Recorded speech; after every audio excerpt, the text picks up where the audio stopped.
سورة الزلزله، سورة الزلزاله. دې سورت کې هم الله رب العالمین د قیامت یو څو حالات بیانوي چې انسانانو قیامت ته تیاری کوي.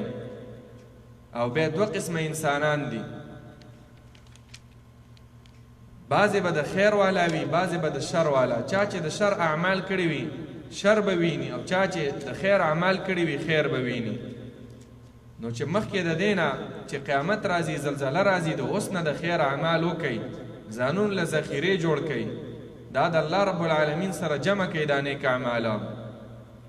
بسم الله شروع کوم په امداد د نوم د الله تعالی باندې.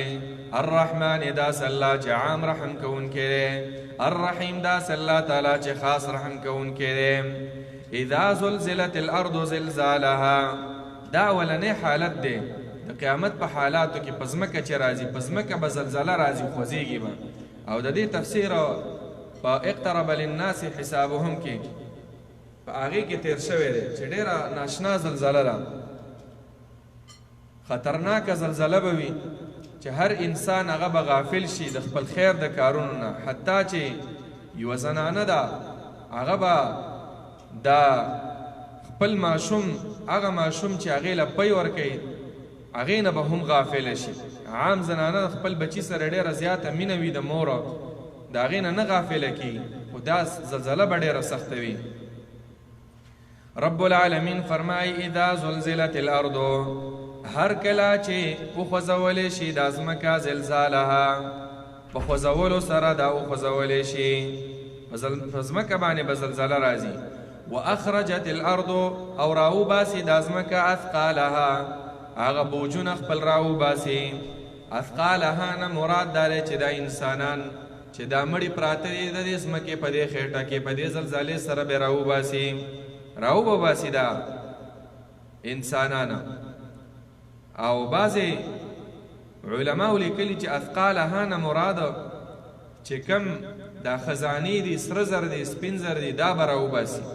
سورة الانشقاق کې تیر شوي و. والقت ما فيها وتخلت.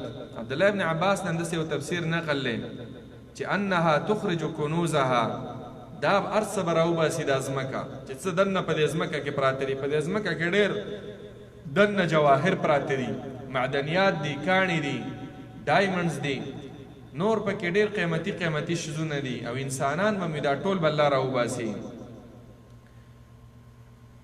وقال الانسان، او وای به انسان ما لها، څه شو دې لره دې ځمکې لره، ما لها تعجب به کوي دا انسانه چې په دې ځمکه باندې دا څه وشو، او ډېر د هیبت د وجې نه به وایي چې دا څه چل دی.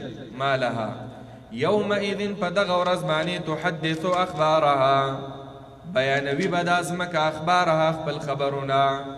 دا ځمکه به هم سبا له ګواهي در باندې کوي، خبرونه به بیانوي.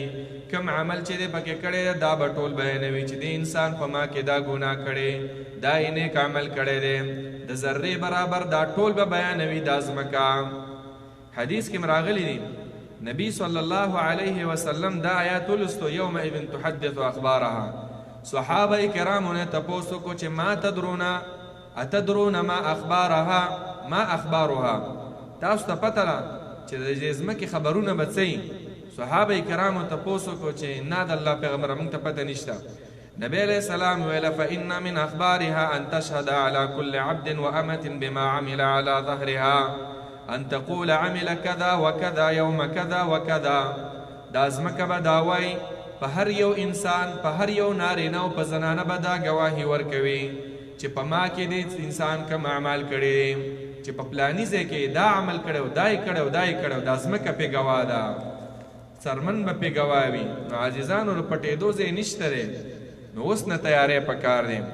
بأن ربک اوحی لها، بأن ربک په دې وجه باندې چې رب ستا اوحی لها حکم یې کړی دی ځمکې ته چې توس خبرونه بیان کا، یعنې د الله په حکم باندې به دا خبرې کوي. یومئذ په دغه ورځ باندې، په دغه ورځ د قیامت باندې یصدر الناس، راو به وځي دا خلک د قبرونو نه اشتاتا ډلې ډلې، لیرو اعمالهم د دې دپاره چې وښودلی شي دوی ته عملونه د دوی. ټول به ډلې ډلې روان وي میدان د حشر ته، موقف ته به روان وي، ډلې ډلې به روان وي. فمن يعمل مثقال ذره خيرا يرى فمن يعمل نو هغه چا چې کړی وي یو عمل مثقال ذره په مقدار د ذرې باندې خیرا د نیکۍ عمل کړی وي د خیر عمل کړی وي یره و بویني د هغه بدلا او ښه بدله به ویني او د عمل به ویني د ذرې برابر چې د نیک عمل کړی وي هغه به تا ته ښکاري هغه به څه کېږي هغه به ښکاري تا ته د ذرې برابر ذره اصل کې ویلی کېږي دا سور میږی نه وي چې بلکل ښکار یې نه وي د دې سر ته ویلی کېږي او ذره دې ته ویلی کېږي په دې لاس کله داسې خاوره څه شی واچوئ داسې پوکې ورته وکئ او چې داسې د دغه نه د نور په یو روشندان په کڼکۍ کې را دننه شوي چې پای کې ذرات ځي هسې ښکاري او رانیولی کېږي نه هسې ښکاري او رانیولی کېږي نه رانیولی کېږي نه دې ته ذره ویلی کېږي ومن يعمل مثقال ذره شرا يرى او چا چې عمل کړی دی په مقدار د ذرې په مقدار د ذرې کړی شرا شر یعنی بد عمل یره وبه ویني هغې لره هغه به هم ویني دا انسان یعنی ذرې برابر دا مه وایه چې خلک دي ګناهونه کوي ما پکې دا یوه وکړه نو څه نه دا واړه واړه ګناهونه دا به هم تا ته ښودلی کېږي په دې ایتونو کې ډېره سخته یره ده هېڅ یو عمل چې نیک عمل وي هیڅ یو عمل چې نیک عمل وي هغه سپک مه ګڼه هغه کوه او هیڅ یو عمل چې د ګناه عمل وي هغه ته هم په سپک نظر مه ګوره هغې نه ځان ساته کیدی شي دغه وړوکې عمل ستا د هلاکت سبب شي او کیدی شي دا نیک عمل دا ستا دپاره د جنت سبب وګرځي نو هیڅ یو عمل ته لا تحقرن من المعروف شیئا پیغمبر فرمایي نیک اعمالو ته هم په سپک نظر مه ګوره او بدو اعمالو ته هم مه ګوره بدو اعمالو نه ځان ساته او نیکو اعمالو ته ورتګ کوه